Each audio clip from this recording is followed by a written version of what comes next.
안녕하세요. 온땅교회를 말씀으로 섬기고 있는 한성민 목사입니다.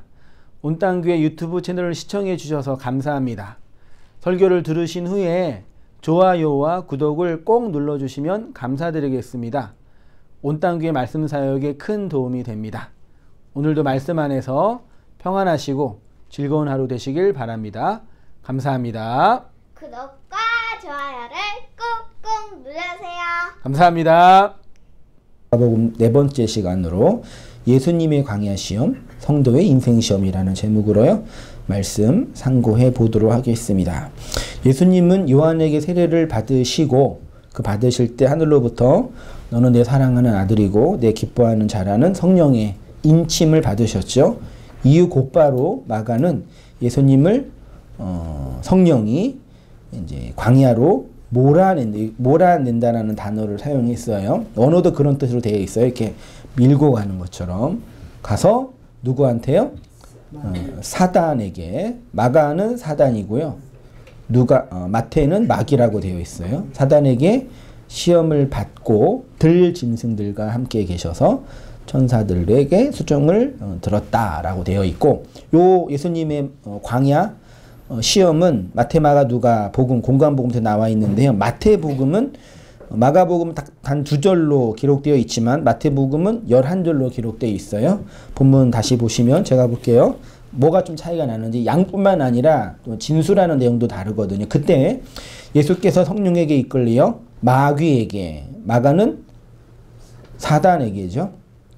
마귀랑 사단은 좀 단어적으로 달라요. 아무튼 마귀에게 시험을 받기 위하여 광야로 가사 40일을 밤낮으로 금식하신 후에, 마태는 금식을 표현하고 있죠. 줄이신지라 시험하는 자가 예수께 나와서 이르되 내가 만일 하나님의 아들이여든 명하여 이 돌들로 떡덩이가 되게 하라. 예수께서 대답하여 이르시되 기록되었으되, 어디에요? 구약성경에 특별히 뒤에 나와요. 네. 떡으로 살 것이 아니요 하나님의 입으로부터 나오는 모든 말씀으로 살 것이라 하였느니라 하시니, 이에 마귀가 예수를 거룩한 성으로 데려다가 성전 꼭대기에 세우고 이르되 내가 만일 하나님의 아들이여든 뛰어내리라. 기록되었으되 그가 너를 위하여 그 사람 사자들을 명하시리니 그들이 손으로 너를 받들어 발이 돌에 부딪히지 않게 하리로다 하였느니라. 예수께서 이르시되 또 기록되었으되 주 너의 하나님을 시험하지 말라 하였느니라 하시니, 마귀가 또 그를 데리고 지극히 높은 산으로 가서 천하 만국과 그 영광을 보며 이르되 만일 내게 엎드려 경배하면 이 모든 것들을 내게 주리라. 이에 예수께서 말씀하시되 사단아 물러가라. 기록되었으되 주 너의 하나님께 경배하고 다만 그를 섬기라 하였느니라. 이에 마귀는 예수를 떠나고 천사들이 나와서 수정 들더라. 그러니까 마태는 시험하는 자를 마귀라고 표현하고 있는데 마가는 사단이라고 표현하고 있죠. 사단은 일반 명사죠. 사다나스, 대적자, 반대에 있는 사람, 거역하는 자라는 일반 명사고, 마귀는 조금 더 의미가 있는 그 비방하는 자라는 개념이 있고, 마귀의 졸개들이 흔히 이제 귀신들이라고 흔히 이제 표현하고 있죠. 그러니까 사단은 하나님 반대편에 있는 어떤 실체고, 마귀는 실제로 이 역사 안에서 어떤 일을 하는 그런 존재라고 표현하고 있어요. 자, 광야학교 보시면 크로노스의 광야는 하늘의 진짜 양식, 곧 먹을 것이 없는 우리 인생을 상징하고 모형하고 있지요. 광야가요. 요 광야는 하나님의 진리를 배우는 인생학교고, 요거를 이제 솔로몬이래요. 그 사도행전의 스데반은 그 교회라고 표현했죠. 이 광야는 하나님의 진리를 배우는 인생학교입니다. 이곳에서 우리는 하나님이 그리스도를 통해서 주시는 그 말씀 외에는 우리의 주림과 나의 배고픔에서 어느 것도 해결해 줄 수 없구나를 어디에서요? 광야에서 배우지요. 이렇게 예수님의 광야 40일은 이스라엘의 광야 몇 년이요? 광야 40년을 모형하고 상징하는 것이죠. 그리고 그것은 우리의 인생, 이 역사 안에서 하나님 말씀이 떨어진 우리의 인생을 그대로 모형하고 있는 거죠. 근데 예수님은 광야에서 금식을 했다고 표현하고 있죠. 마태는요. 누가는 이제 그냥 사단에게 시험을 받다고 표현하고 있는데, 마태는 금식을 했다라고 표현하고 있죠. 며칠 동안요? 그래서 이제 요거를 이제 그대로 따라가서 이제 주의 종이 되기 위해서는 40일 큰일 나요, 진짜. 예수님이 41일 동안 진짜로 금식을 하셨겠지요. 예, 실제로. 그렇다고 우리가 그대로 똑같이 한다는 건 너무 말씀을 이렇게 잘못 적용하는 거예요. 아무튼 40일 동안 금식을 했는데 금식은 어떤 뜻인지 제가 말씀드렸죠. 금식, 곡기를 끊는 거잖아요. 이 땅의 곡기를 끊고 하늘의 양식을 먹는다라는 걸 상징하는 게 금식이라고 말씀드렸죠. 근데 예수님은 하늘의 양식이 있으셨어요? 없으셨어요? 예수님은 그분 자신이 양식이면서 나에게는 너희가 알지 못하는 양식이 있다. 제자들한테 양식 얘기하다가 그 요한복음에 있죠. 오병이어 기적 행하기 직전에 먹을 것을 구하러 간다고 하니까 밥 안 드셨다고 하니까 나는 너희가 알지 못하는 그 양식이 있다. 그러니까 예수님 양식이 없지 않으셨단 말이죠. 근데 굳이 의도적으로 하늘의 양식을 금식하는 걸 보여주고 계시는 거죠. 왜요? 우리에게 이 말씀을 통해서 진짜 양식이 무엇인지를 가르쳐 주시기 위함이겠죠. 그분에게는 양식이 충분히 있었지요. 그런데 왜 금식을 하셨냐면 우리가 알지 못하는, 우리가 깨닫지 못하는, 우리가 먹지 못하는 그 진짜 양식을 건네주기 위해서 의도적으로 금식을 했다라고 표현하고 있는 겁니다. 금식의 내용에서, 시험의 내용에서 마태복음 4장 3절에 시험하는 자가 예수께 나와 이르되 내가 만일 하나님의 아들이어든 명하여 이 돌들로 뭐가 되게 하라? 떡덩이가 되게 하라. 돌이 떡이 되는 건 뭐예요? 예, 진리죠. 성경에서 돌, 에벤은 다 뭘 상징해요? 거의 대부분 그리스도를 상징하죠. 예수를, 메시아를요. 산돌, 모퉁이 돌, 돌무더기, 반석, 돌기둥 등등등. 야곱도 돌을 세웠죠. 돌베개를 하고, 그리고 사무엘 그 왕기에서도 에벤 에셀에서 그 기념비 돌 12개 세웠죠. 한번 반석.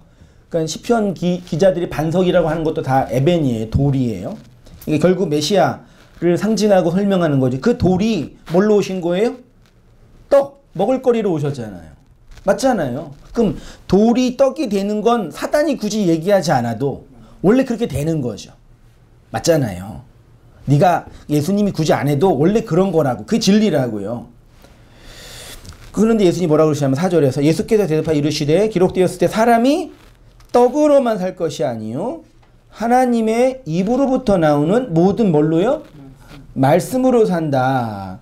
돌이 떡이 되는 것은 맞는 말인데 사단은 돌이 떡이 되는 것에만 머물러 있으라고 하는 거예요. 잘 들어보세요. 이러한 사단의 요구에 예수님이 뭐라고 하냐면 사람이 떡으로만 사는 게 아니라 하나님의 입에서 나오는 모든 말씀으로 산다고 하셨는데 근거가 신명기 8장에 있죠. 같이 읽어보시겠습니다. 시작. 내가 오늘날 명하는 모든 명령을 너희는 지켜 행하라. 그리하면 너희가 살고 번성하고 여호와께서 너희의 열조에게 맹세하신 땅에 들어가서 그것을 얻으리라. 내 하나님 여호와께서 40년 동안에 너로 광야의 길을 걷게 하신 것을 기억하라. 이는 너를 낮추시며 너를 시험하사 내 마음이 어떠한지 그 명령을 지키는지 아니 지키는지 알려 하심이라. 너를 낮추시며 너로 주르게 하시며 너도 알지 못하며 내 열조도 알지 못하던 만나를 내게 먹이신 것은 사람이 떡으로만 사는 것이 아니요 여호와의 입에서 나오는 모든 말씀으로 사는 줄을 너희로 알게 하려 하심이라. 40년 동안 광야의 길을 걷게 하신 것은 너희를 낮추시고 줄이게 배고프게 하셔가지고 뭘 주신 거예요? 만나를 주신 거죠. 만나는 뭐예요? 양식이잖아요. 근데 그거 안에 있는 내용은 뭐라 그랬어요? 사람이 떡으로만 사는 게 아니라 여호와의 입에서 나오는 뭐예요? 모든 말씀으로 산다는 얘기죠. 만나 먹은 모든 이스라엘 백성 어떻게 됐어요? 죽었죠. 그 죽음을 상징적으로 표현하는 게 키브롯 핫다와와 탐욕의 무덤. 만나는 인간의 탐욕을 대표하고 상징하는 그림이에요. 들어보세요. 하나님은 출애굽시킨 이스라엘을 곧바로 가나안 땅으로 인도하지 않으시고 광야 40년을 지나게 하셨잖아요. 단순히 지나가는 것이 아니라 그 광야에서 뭐 하게 하셨어요? 줄이게, 배고프게 하셨습니다. 그 이유는 떡으로만 사는 게 아니라 말씀으로 살게 하려고요. 그러면 하나님이 이스라엘 백성에게 주리게 했던 그 주림은 이 땅의 양식이에요? 하늘의 양식이에요? 하늘의 양식이잖아요. 그러니까 하늘의 그 양식이 너희에게 필요함을 알게 하려고 배고프게 하신 거예요. 그래서 그들에게 하늘의 양식을 모형과 상징으로, 그림으로, 내용으로, 육체로 설명한 게 뭐예요? 만나잖아요. 그럼 그 만나는 사실 육체의 양식인데 안에 있는 내용은 뭐예요? 하늘의 양식이란 말이에요. 근데 사람들은 그 만나를 먹으면서 하늘의 양식으로 이해 못하고 먹지 못하고 유치의 양식으로 먹어서 키브롯 핫다와에 장사된 거란 말이에요. 이게 광야 40년의 이야기예요. 사람이 떡으로 사는 것이 아니라 하나님의 입으로부터 나오는 모든 말씀으로 산다는 건 뭐냐? 이 떡은 결국 뭐예요? 유월절의 고기, 희생 양의 고기, 광야에서 먹은 메추라기야 만나예요. 돌이 떡이 되는 건 표적이고 이적이죠. 예수님이 오셔서 행하신 이적은 결국 돌이 떡이 되게 하는 거죠. 왜냐하면 사람들은 뭐에만 관심이 있어요? 떡에만, 눈에 보이는 떡에만 관심이 있죠. 그래서 예수님이 수많은 이적을 행하면, 돌이 떡이 되게 하는 이적을 행하면 누가 모여들어요? 수많은 사람들이 모여들이죠.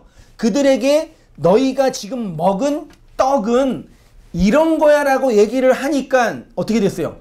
다 떠나갔잖아요. 그게 표정만 보고 온 사람들이에요. 그래서 다 떠나가니까 예수님께서 상처받으셔가지고 제자들한테 너희도 가냐 갈 거냐니까 베드로가 뭐라 그래요? 영생의 말이 여기 있는데 우리가 어디 가겠습니까? 아마 베드로는 이게 뭔지는 희미하게는 알고 있었을 거예요. 이게 단순히 표정만은 아니겠지. 안에 뭐가 있겠지. 라고 희미하게나마 알고 있었을까요? 아니면 그냥 의리로. 여러분도 의리로 오신 거죠? 믿음으로 오신 게 아니라 의리로. 나라도 가야지 뭐. 이런 마음으로 오셨죠? 아무튼 뭐 그랬을 거예요. 떡만 먹고 자신의 자아의 욕망만 충족하고 싶어 하죠. 예수를 자신의 자아를 살찌게 하는 떡으로 먹고 싶어 한다는 것이죠. 그렇게 예수를 유월절 고기로, 메추라기로, 만나로 먹으면 어떻게 돼요? 죽어요. 여기 되게 중요합니다.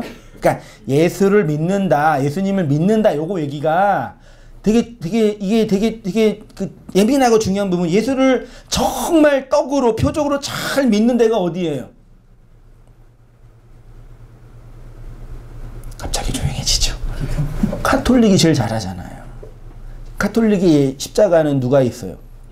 그 표적의 실체이신 예수가 달려있잖아요. 그 누구 섬기는 거예요?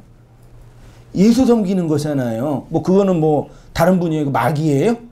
그분들 생각이 예수잖아요. 그러니까 가장 사람들의 욕망을 충족해주는 가장 탁월한 종교는 사실 가톨릭이에요. 눈에 보이는 예수잖아요. 요즘은 그 가톨릭보다 더 아주 탁월하게 해주는 종교가 어디예요? 신천지죠. 그 표적의 표적을 구하고 있으니까요. 이제 그 예수가 아니라 그 예수 때문, 그 예수로, 그러니까 가톨릭은 그 예수를 잘 섬기라고 하고요. 그 이만희는 누가 예수라고 그래요? 지가 재림 예수라고 그러고 날 잘 섬기라고 그러는 거죠. 더 고도로 확장된 종교인 거지 말하자면. 눈에 보이도록. 표적을 더 극대화하는 거죠. 예수를 유월절 고기로, 메추라기와 만나로 먹으면 죽어요. 마치 아담과 하와가 선악과를 먹고 죽은 것처럼. 그게 민수기 11장에 있는 탐욕낸 백성들의 물원 키브롯 핫다와. 그럼 여기에서 인간이 갖고 있는 탐욕의 본질, 이 욕망이 있죠. 에피두미아라고 하는, 타와라고 하는 그 욕심이라고도 하고, 탐욕이라고도 하고, 정욕이라고도 하고, 욕망이라고도 하는 그 어떤 탐의 그 DNA를 추출해서 보면 결국은 뭐가 되고 싶은 거예요? 인간은요? 하나님 되고 싶은 거예요. 그래서 자칭 재림 예수라고 하는 그 존재를 통해서 나중에 뒤에 보겠지만 결국 자기가 뭐가 되겠다는 얘기예요? 저도 이게 신천지 교리를 그렇게 뭐 관심이 없었는데 하도 이렇게 나라가 떠들썩하니까 핵심 교리가 신일, 하빌, 육체, 영생. 육체 영생은 뭐냐면 내 육체가 영원히 산다는 얘기잖아요. 그게 뭐예요? 하나님이지. 그러니까 핵심은 뭐예요? 너를 뭘 만들어주겠다? 하나님 만들어주겠다. 그러니까 인간의 탐욕이, 그러니까 최고의 극치는 뭐 돈이 필요하고 관계가 필요하고 다 필요해도 최고의 극치는 나의 하나님 됨이에요. 그게 선악과 사건이고요. 그렇죠? 그게 탐욕된 백성들의 무덤. 예수를 그렇게 먹으면 나의 욕망의 그 탐욕의 내용이 폭로되어 거기에서 죽는 거죠.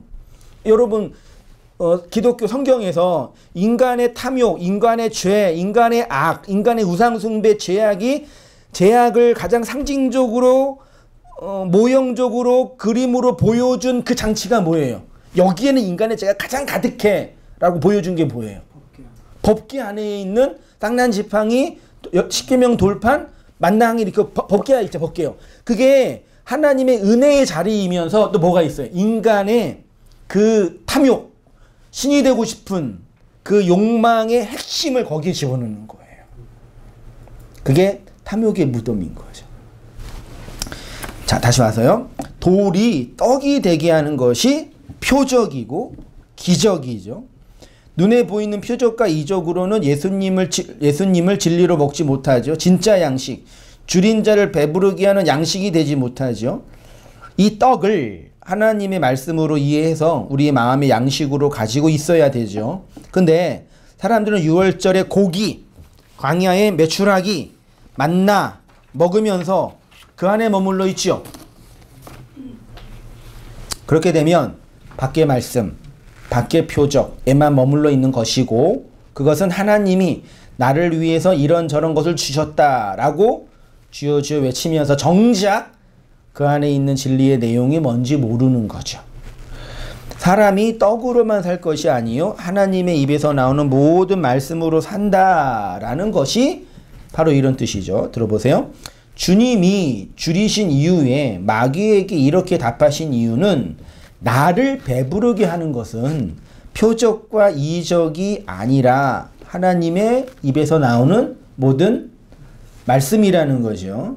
하나님의 말씀이 처음 우리에게 주어졌을 때 어디에 주어졌어요? 돌판에 주어졌잖아요. 그걸 돌비라고 하잖아요. 예수의 표적은 하나님의 말씀이 기록된 거잖아요. 그 오셔서 주님이 여러 가지 이적을 행한 것은 그 말씀이 주어진 사건을 설명한 것뿐이에요, 사실은요. 근데 그 첫 번째 돌판은 반드시 뭐 해야 돼요? 깨어져야 되잖아요.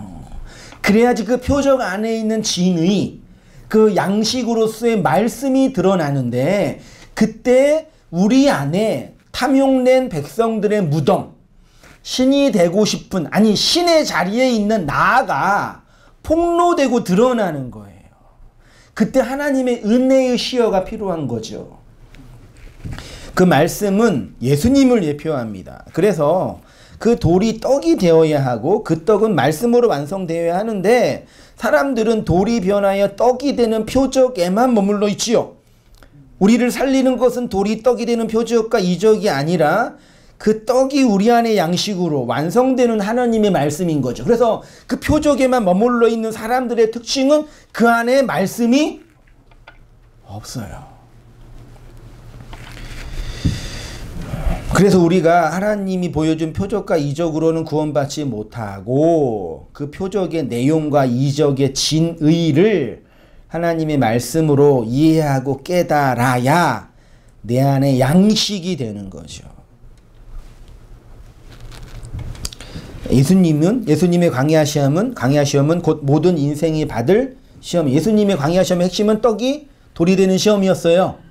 네. 그리고 하나님의 말씀으로 살아야 된다는 거죠. 우리도 이 인생 속에서 뭘 배워요? 뭘 경험하겠어요? 돌이 떡이 되고 하나님의 말씀으로만 살아가야 된다는 걸 배우겠죠. 그래서 성경을 보면 어느 때는 하나님은 우리를 시험하시는 분으로, 어느 때는 우리를 시험하지 않는 분으로 다양하게 묘사되고 있죠. 하나님의 시험에 대해서 몇 가지만 제가 관주를 넣었는데, 출애굽기 20장 20절 같이 읽어보겠습니다. 밑에 같이 다 읽어볼게요. 시작. 모세가 백성에게 이르되 두려워 말라. 하나님이 강림하심은 너희를 시험하고 너희로 경외하여 범죄치 않게 하려 하심이라. 내 하나님 여호와께서 40년 동안에 너로 광야의 길을 걷게 하신 것을 기억하라. 이는 너희를 낮추시며 너를 시험하사 내 마음이 어떠한지 그 명령을 지키는지 아니 지키는지 알려 하심이라. 사람이 시험을 받을 때에 내가 하나님께 시험을 받는다 하지 말지니 하나님은 악에게 시험을 받지도 아니하시고 친히 아무도 시험하지 아니하시느니라. 오직 각 사람이 시험을 받는 것은 자기 욕심에 끌려, 여기 14절 보세요. 오직 각 사람이 시험 받는 것은 자기의 뭐요? 욕심. 인간의 욕망의 그 핵심은 뭐예요? 탐욕, 욕심, 욕망, 욕정, 정욕 등등등으로 묘사된 그 욕심의 본질은 내가 신의 자리예요. 하나님 자리에 올라가는 거예요. 하나님이 되는 거예요. 그래서 모든 인생의 최고의 탐욕의 끝은 불로장생, 신일합일 이라고 하는 거죠. 자, 표적에만 머무른 신앙 보세요. 우리 인생을 향한 하나님의 시험은 오직 하나뿐이 없습니다. 그것은 표적, 눈에 보이는 현상이에요. 표적. 그러니까 이 표적을 이적과 기적, 자연 법칙을 어긋나는 뭐 그런 개념이 아니라 그건 예수님이 했던 거고요. 이 표적, 이 아래의 세상에 눈에 보이는 우리의 욕망의 눈에, 우리의 육체의 눈에 보이는 그 현상 자체가 뭐예요? 표적이에요. 눈에 보이는 이 세상 모든 건 다 뭐래요? 표적이에요. 코로나도 사실은 뭐예요? 하나님이 보여주시는 표적이에요. 사실은요. 아무튼 우리가 시험에 빠진다라는 것은 이 아래의 세상으로 주어진 상으로서의 표적과 이적 안에만 머물러 있는 겁니다. 그래서 주님이 가르쳐 주신 주님의 기도에서 시험에 들지 말게 해달라는 기도의 말씀은 이 아래의 세상의 표적, 육체의 표적, 이적에 머물러 돌이 떡이 되는 것 안에만 머물러 있지 말게 해달라는 기도예요. 우리를 시험에 들게 하지 마옵시고는 그냥 우리가 힘들게 경험하는 우리의 감정과 마음을 상하게 하는 그런 시련이 아니라 눈에 보이는 이 아래의 세상이 모든 것이고 전부라고 생각하는 그 현실에 갇혀 있지 말게 해달라는 게 기도예요. 그거 우리 알았죠? 그거를 알아차렸잖아요. 아, 이거는 다는 몰라도 하나님이 보여준 상이고 표적이네? 그러면 눈에 보이는 이거는 전부 다는 중요한 거지만 전부 다는 아니겠네. 이런 것들을 통해서는 구원 못 받겠네라는 걸 직감했잖아요. 그렇죠? 알아챘잖아요. 이게 뭔지 알았잖아요. 그런 개념이란 말이에요.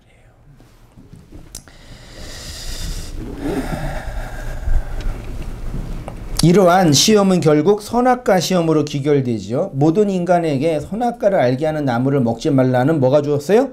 법이 주어졌습니다. 어떤 인간도 하나님의 법을 지킬 수 없습니다. 선악과는 그래서 아담과 하와만 먹은 것이 아니라 모든 인류가 먹은 거죠. 쉽게 말해 내가 먹은 건데 이 하나님의 법은 우리를 어떻게 하게 되냐면 우리의 죄와 악의 내용들을 폭로하고 드러내는 기능이 뭐가 한다고요? 그게 법의 기능이라고요. 신명기 8장 1절 같이 읽어보시겠습니다. 시작. 오늘 명하는 모든 명령을 너희는 지켜 행하라. 그리하면 너희가 살고 번성하고 여호와께서 너희의 열조에게 맹세하신 땅에 들어가서 그것을 얻으리라. 내 안엔 여호와께서 40년 동안에 너를 광야의 길을 걷게 하신 것을 기억하라. 이는 너희를 낮추시며 너를 시험하사 내 마음이 어떠한지 그 명령을 지키는지 아니 지키는지 알려 하심이라. 너희를 낮추시며 너로 줄이게 하시며 너도 알지 못하며 내 열조도 알지 못하던 만나를 내게 먹이신 것은 사람이 떡으로만 사는 것이 아니요 여호와 입에서 나오는 모든 말씀으로 사는 줄 너희로 알게 하려 하심이라. 1절을 잘 보시면 이스라엘에게 뭘 줬다고요? 법을 줬습니다. 요 법을 주셨는데 요 법을 명하는 법을 명령을 지켜 행하라. 그래 놓고 2절에서 하나님의 시험이 그거라고 얘기해요. 그런데 그 시험은 이스라엘이 하나님의 말씀을 듣는 자인지 듣지 않는 자인지를 알게 하는 시험이라고 하죠. 순종하는 자인지 순종하지 않는 자인지. 그리고 그 시험을 통하여 이스라엘에게 무엇을 가르치셨냐면은 사람이 떡으로만 사는 게 아니라 하나님의 입에서 나오는 모든 말씀으로 사는 거죠. 그러면 신명기적 관점에서 모세오경의 관점에서 순종과 불순종 결국은 뭐겠어요? 말씀을 지키면 순종이고 말씀을 안 지키거나 못 지키면 불순종이죠. 이건 이해됐죠? 그러면 말씀을 지킨다라는 거 그 개념이 뭐예요? 샤마를 한다라는 그 개념이 뭐예요? 말씀을 지킨다라는 개념이에요. 하나님이 우리에게 법을 주셨잖아요. 이 중요합니다. 법을 주셨는데 이 법을 지키면 순종이고 안 지키면 불순종이죠. 그러면 그 법을 지킨다라는 건 뭐예요? 법을 주신 하나님의 의도를 알면 그게 그 법을 지키는 거라고 하고요. 그 의도가 뭔지 모르고 그 법에 매여 있으면, 다시 표적 안에 갇혀 있으면 그게 그 법을 못 지켰다, 불순종한다라고 하는 거죠. 그래서 알고 지키면, 알고 행하면 순종이고 모르고 행하면 불순종이에요. 이해되시나요? 하나님이 이 세상에 법을 주셨는데 그 법의 내용, 표적의 내용, 진리를 알아채면 그게 그 법을 주신 목적을 이루는 거잖아요. 그걸 순종했다라고 말하는 거고, 그 법의 겉표면, 겉의 말씀이 흔히 말하는 그 표적이 매여 있으면 그걸 불순종했다라고 말하는 거예요. 단지 우리 육체적 행동을 하냐 안 하냐는 그 다음 문제고요. 이해되셨죠? 맞죠?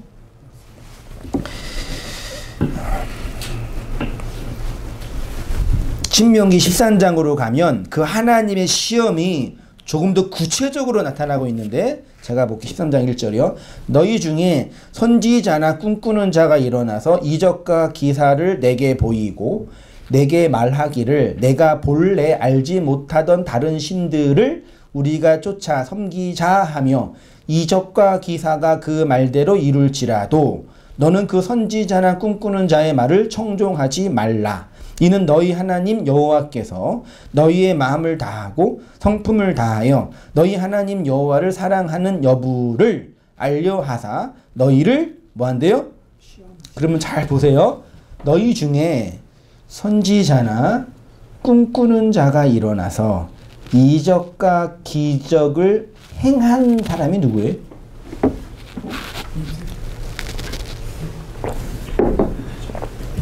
이만희요? 이만희는 이적과 그 기적을 행한 선지자가 아니라 그냥 그 사기꾼이죠. 아주 그 능수능란한 아주 탁월한 사기꾼이죠. 맨 처음에 내가 이단 공부를 할 필요를 못 느꼈는데 시간 되면 하면 좋겠다 하는 게 들긴 들더라고. 근데 사실 뭐 안상홍이나 문선명이나 이용주가 원래 최초의 그 이단적인 사람이고 다 계보가 있더라고요. 그런 사람이 아류였죠, 사실은요. 초기에는.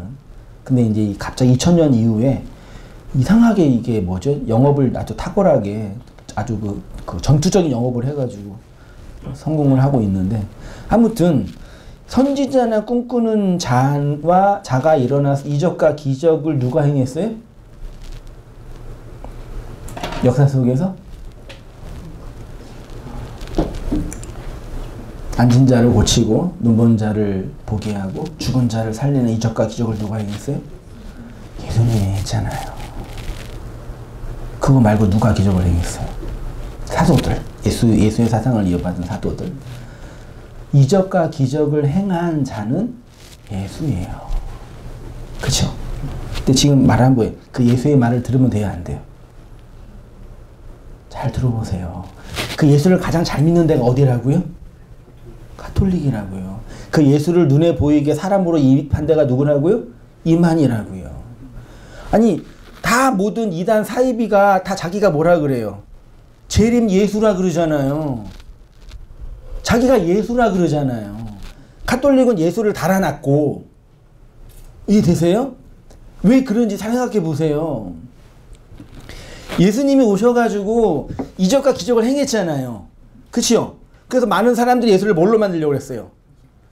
왕! 오늘날로 말하면 교주! 그 교주가 지금 이만희잖아요. 근데 예수가 나 왕 되기? 나 왕 되면 안 돼. 난 왕으로 온 게 아니라니까. 너희한테 이적과 기적을 보여주려고 왔는데 이 이적과 기적을 통해서 너희의 교주, 너희의 신됨을 주장하는 자가 아니라 나는 죽어서 너희한테 들어가야 돼. 그 얘기를 계속 주장하신 거예요. 그걸 누가 알아먹었냐고요. 예? 근데 그거를 알아챈 자가 그리스도의 영을 받은 자들이 있단 말이에요. 이해되시죠? 하나님께서 이스라엘을 시험하시는데 그 선지자, 꿈꾸는 자, 이적과 기적을 행하는 자를 보낸 분이 누구예요? 누가 보냈어요? 하나님이 보냈다니까요. 보내가지고 요 표적, 요 이적을 한번 봐봐. 그러면 너희의 어떠함이 폭로돼요? 너희의 왕됨이, 너희의 탐욕이, 너희의 악이 드러나고 폭로될 거야 를 설명하신 거죠. 하나님께서 이스라엘을 시험하시는데 이스라엘이 여호와 하나님을 사랑하는지 하나님 외에 다른 것을 사랑하는지를 밝혀내신 거죠. 그래서 만일 이스라엘이 그들을 쫓으면 하나님을 버린 것으로 간주하여 벌을 내린다 그랬죠.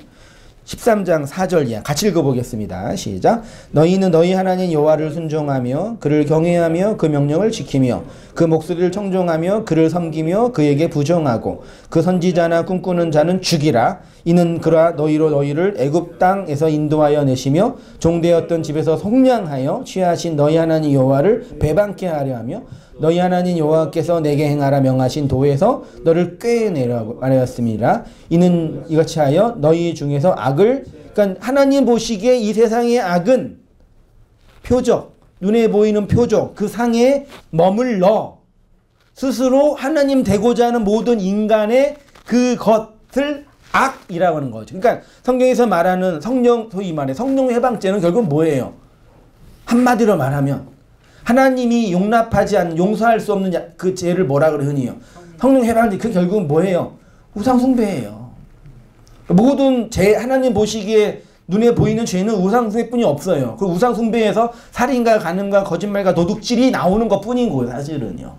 그 우상 숭배의 본질은 하나님을 내가 욕망하는 그 송아지로, 그 눈에 보이는 십자가의 그 예수로, 그 표적과 기사로, 아니면 사람을 재림 예수로 만드는 모양으로 2000년의 교회 역사 속에 항상 있어 왔어요.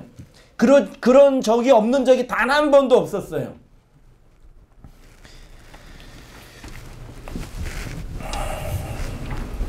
이적과 기사는 나의 관심과 나의 욕망을 충족시켜주는 표적입니다. 그런데 그러한 것을 가지고 미혹하는 자들에게 관심을 보이고 그를 따르는 것 자체가 하나님보다는 자신을 더 사랑한다는 것이죠. 하나님은 분명히 말씀하십니다. 너희는 절대로 이러한 자들의 미혹에 속지 말라. 그런데 그들을 누가 보내셨다고 하냐면 하나님이 보내셨다고 합니다. 왜 보내셨냐면 뭐 하려고요? 시험하려고요. 하나님이 보내시고 그러한 자들은 분명히 이스라엘을 우상으로 이끄는 자들인데 그 우상이 아무리 좋아 보여도 절대 그들을 쫓아가지 말라고. 그러면 반드시 죽이겠다고. 이 율법의 세상, 지옥에 갇혀 살게 하겠다고 하셨죠. 근데 이스라엘의 역사는 광야 시절 내내, 40년 광야 시절 내내 금송아지 우상을 만든 거죠. 그걸 섬긴 거죠. 창세기 6장 1절 제가 볼게요. 사람이 땅에 번성하기 시작할 때 그들에게서 딸들이 나니 하나님의 아들들이 사람의 딸들의 아름다움을 보고 자기들의 좋아하는 모든 자로 아내를 삼은지라. 여호와께서 가라사대 나의 신이 영원히 사람과 함께 있지 아니하리니 이는 그들이 육체가 됨이라. 그러나 그들의 날은 120년이 되리라 하시니라. 당시에 땅에 네피림이 있었고 그 후에도 하나님의 아들들이 사람의 딸들을 취하여 자식을 낳았으니 그들이 용사라. 고대의 유명한 사람이었더라. 여호와께서 사람의 죄악이 세상에 관영함과 그 마음으로 생각하는 모든 계획이 항상 악함을 보시고 땅에 사람 지으심 한탄하사 마음에 근심하시고 가라사대 나의 창조한 사람을 내가 지면에서 쓸어버리되 사람으로부터 육축과 기는 것과 공중의 새까지 그러하리니 이는 내가 그것들을 지었음을 한탄함이니라 하시니라. 그러나 노아는 여호와께 은혜를 입었더라. 다 알고 있는 말씀이죠. 5페이지로 가서요. 창세기 6장 홍수의 시작은 하나님의 아들들이 사람의 딸들과 뭐 한 거예요?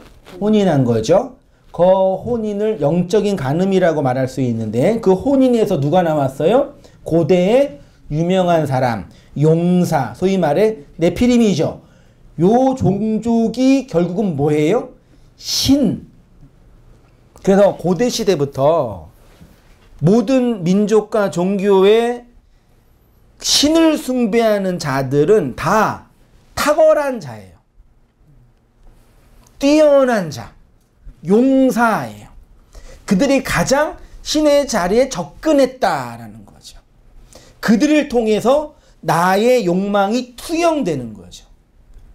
그러니까 그 신천지도 결국은 거기에 속았다고 말하는 사람들이 많이 있지만 거기 집단의 역학을 보면 결국은 무슨 구조예요? 피라미드잖아요. 맨 위에 교주로서의 이만희가 있고 그 졸기를 쭉 있는 거잖아요. 피라미드가 왜 좋으냐면은 다 어디를 향해 가고 있어요? 꼭대기를 향해 가고 있으니까 어떤 욕망이 내재되어 있냐면 나도 앞에 있으니까 저길로 갈 수 있다라는 욕망이 내재되어 있는 거예요. 그것 자체가 신이에요. 그걸 끊어버리면 거기에서 못 버티죠.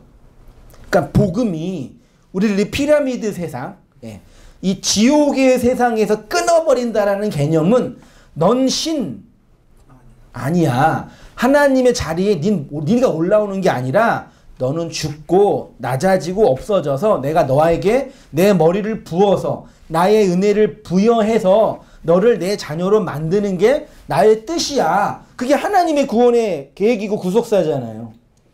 그러니까 인간의 본성과 정반대의 방향으로 당신의 복음 사역을 시작하시는 거죠. 그러니까 하나님을 가장 대적하고 하나님의 그 목적과 의도를 가장 반역하는 집단은 뭐 이성주의나 과학주의나 뭐 자본주의, 얘네들은 그냥 순진한 거고 순수한 거고요. 인간적으로 볼 때 그런 종교 집단이에요. 사실은 2000년의 교회 역사나 인류 역사가 다 그걸 반영하고 반증해요. 너 뭐 될 수 있다? 신 될 수 있다. 그러니까 여기에서 버티고 견디면 뭐 한다? 올라간다. 그러니까 신일합일, 육체 영생 교리가 인간이 이 땅에서 종교를 통해서 만들어낼 수 있는 최고의 교리인 거죠. 우리를, 인간을 가장 행복하게 해주고 모든 고난을 견디게 해주고 이 세상을 충분히 버리게 해주고. 어떻게 신일합일 육체 영생이 되냐? 하늘에 14만 4천이 죽은 자의 순교자들의 14만 4천이 있고 이 땅에 신천지 교회 몇 명이 모여야 돼요? 다 모였다 그러는데 왜 안 되는지 모르겠어요. 이게 하나가 돼야지 내가 육체가 부활해서 신이 된다라고 생각하는 거잖아요. 그러니까 열심히 뭐 해야 돼요? 14만 4천을 만들어야, 다 채웠다 그러는데 왜 그런지 모르겠어요. 다 채워야 되는 거예요. 그래야지 내가 신이 되니까. 그러니까 이게 나중에 이제 그 종말론, 시한부 종말론과 연결되면 아주 강력한 아주 몰핀과 같은 인간 욕망을 자극하는, 통제하는 힘이 되는 거죠. 인간 그렇게 단순해요. 그 욕망을 건드려 놓고 움직여 버리면. 자, 다시 우리 본문으로 오셔서요. 그 네피림이 신이 되는 마음이에요. 그런데 하나님은 그러한 결과를 보시고 마음에 한탄하셔서 저주하셨죠. 그래서 하나님은 인간의 용사되고 싶고 유명한 자가 되고 싶고 큰 자가 되어서 하나님께 유용한 자가 되는 것을 원치 않으시죠. 그래서 홍수, 파괴의 물을 통해서 그들을 다 어디로 끌어모으셔요? 죽이고 방주로 모으시는 거죠. 여덟로 모으시는 거죠. 하나님의 은혜 안으로 몰아넣으시는 거죠. 그게 홍수 사건인 거죠. 진리의 물로 몰아넣으신 거죠. 죽여서 몰아넣으시는 거죠. 하나님은 인간의 큰 자 되기, 유명한 자 되기, 용사 되기의 시도를 저주하십니다. 악입니다. 그렇게 나라는 존재의 유익을 위해서 그리고 자기 발전을 꾀하는 수단으로서 자신의 환경과 조건과 재화를 이용하려는 그것이 뭐라고요? 우상숭배. 거기에는 뭐만 있어요? 인간의 말만 있어요. 장사하는 말만 있어요. 영혼을 사고 파는 말만 있어요. 그러나 하나님은 당신께서 말씀을 하시는 분이죠. 말씀을 내리시고 그 말씀을 성취해 나가시는 분이죠. 따라서 하나님을 섬기는 자는 하나님의 말씀을 듣는 자여야지 자기의 말을 하나님께 관철시키는 자가 되어서는 안 되는 거겠죠. 하나님은 치성이나 헌금 등의 보수를 받고 그 보수에 합당한 보상을 해주는 분이 아니신 거죠. 그렇게 인간이 자기의 욕구를 관철시켜 그 원함을 성취시키기 위해 자기의 말을 하다 보면 하나님의 말을 들을 수가 없죠. 말하는 자가 나가 되기 때문입니다. 그렇게 되면 말하는 나만 있고 나에게 말씀하시는 대상으로서의 하나님은 없는 거죠. 그게 하나님을 마음에 두지 않는 자라고 바울이 말한 거예요. 그러니까 결국은 우상숭배, 예수 섬김, 십자가를 숭배한다라는 그 개념은 밖에 있는 신을 숭배한다는 표현이겠지만 핵심은 뭘 섬기는 거예요? 나를 신의 자리를 끌어올리는 모든 행위예요. 시성을 드리고 열심히 빌고 애쓰면서 결국 내가 어디로 올라가는 거예요? 글로 올라가는, 많이 빌면 빌수록.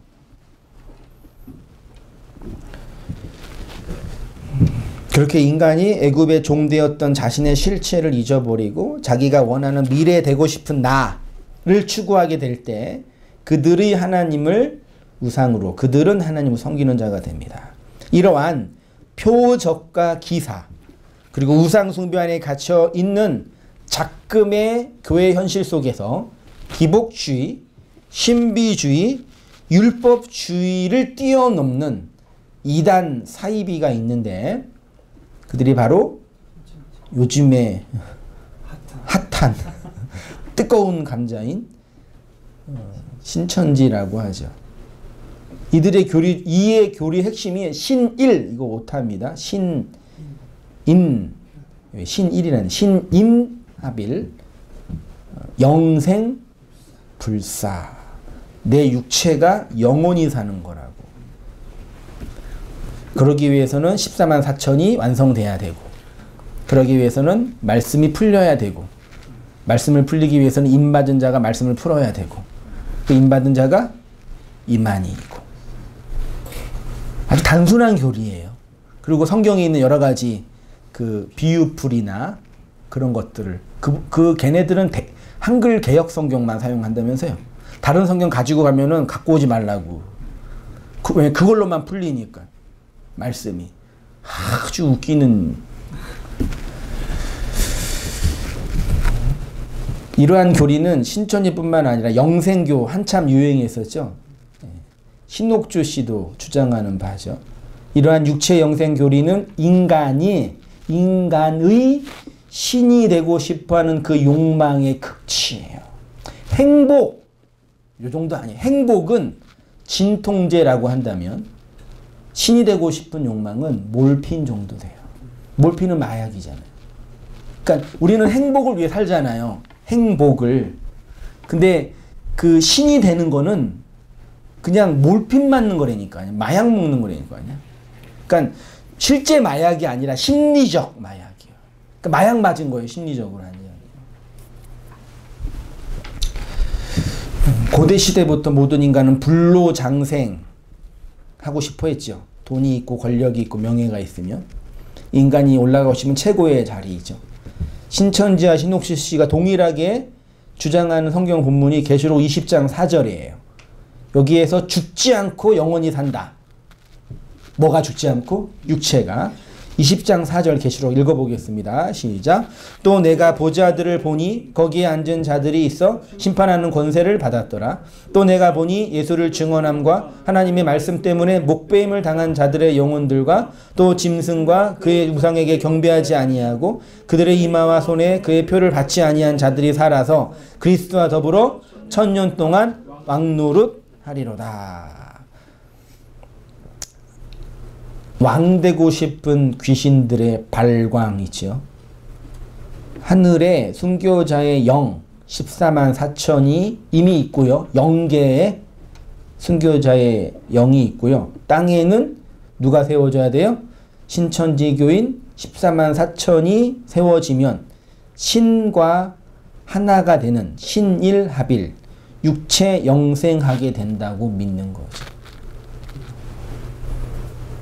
자칭 육체 영생 보혜사가 이만희라고 하는 거고, 그래서 신천지에 빠진 자들이 이만희를 추정하는 이유는 여기에 있는 거죠. 그래서 그들의 영원한 삶, 육체 영생의 삶을 위해서 고작 땅에 있는 이런 뭐 직장, 뭐 가족 이런 거 중요해요? 아니죠. 그 14만 4천을 모으기 위해서 반사회적 행동을 서슴없이 하는 거죠. 인간의 탐욕의 극치. 하나님 자리에 올라가려는 귀신들의 발광. 그 귀신은 안에 뭐가 있어요? 한이 있잖아요. 그래서 발광하는 거예요. 앞에 지랄만 붙이면 안 좋은 단어가 되는데 원래 발광 단어 자체가 한자입니다. 그래서 예수가 오셔서 그 귀신처럼 살고 있는 우리, 표상과 표적과 이적에 메말라 있는 우리의 그 한을 그분의 그 헌신과 죽음으로 풀어주어서 우리로 하늘 되게 하는, 하나님 자녀 되게 하는 것이 하나님의 구속사잖아요. 얼마나 놀라운 하나님의 일하심이에요.